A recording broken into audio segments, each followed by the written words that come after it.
everyone, and welcome back to another virtual story time here in the garden. I'm Miss Nicole, and today's story is called Dog Loves Books by Lewis Yates. Can you think of anyone else that loves books? Me, I do. Let's get started. Dog loved books. He loved the smell of them. He loved the feel of them. He loved everything about them. Dog loved books so much that he decided to open his own bookstore. He unwrapped, unpacked, and stacked the books ready for the grand opening. When the day of the grand opening finally came, Dog had a bath, dried his fur, blew his nose, and threw open the door to greet his new customers. Look, he's so excited for his new bookstore. But there was no one there. So Dog tried to keep busy. And then a lady came into the store. "I'll have a tea with milk and 2 sugars," she said. "I'm sorry," said Dog, "but this is a bookstore. I only sell books."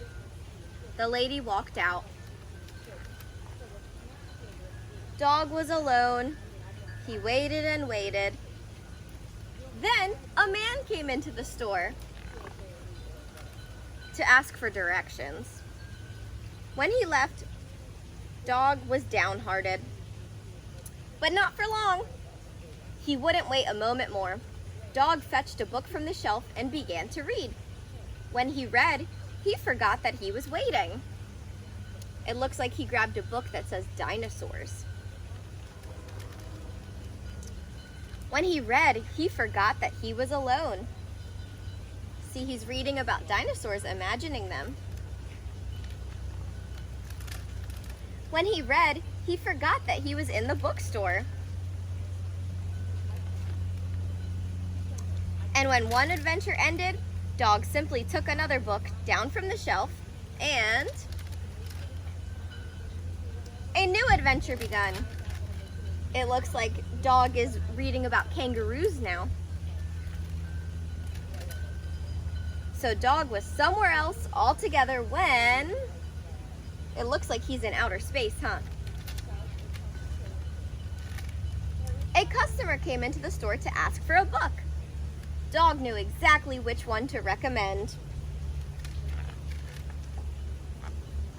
Dog loves books, but most of all, he loves to share them. So isn't that cute? I love books just like Dog does too.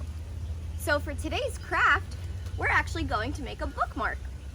You can find the tutorial on how to make this cute hugging dog bookmark on our Google Classroom, our virtual living lab, by registering for free at Keywest.garden/education. So for this bookmark, you're going to need some white paper, some brown paper, and some markers or pens. Pretty simple. And what you're going to do is round out the edges of a white strip of paper, add some ears, a little spot for a cute dog eye, and then 2 little arms for paws. And I'll show you how it's a hugging bookmark.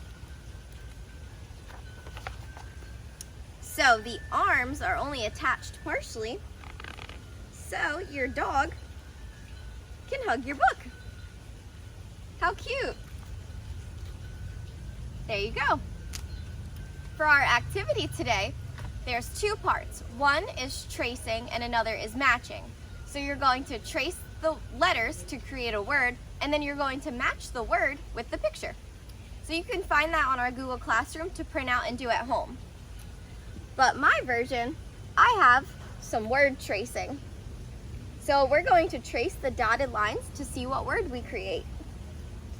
So I'm going to trace down and around. And then this one looks like a circle, so we know it's an O. And this one is a circle with a part that hangs down. So let's see, we have D-O-G, dog, just like dog from our book. So you can try these activities at home by going to our Google Classroom and printing them out for yourself. And make sure to stay tuned and join us next week for another virtual story time.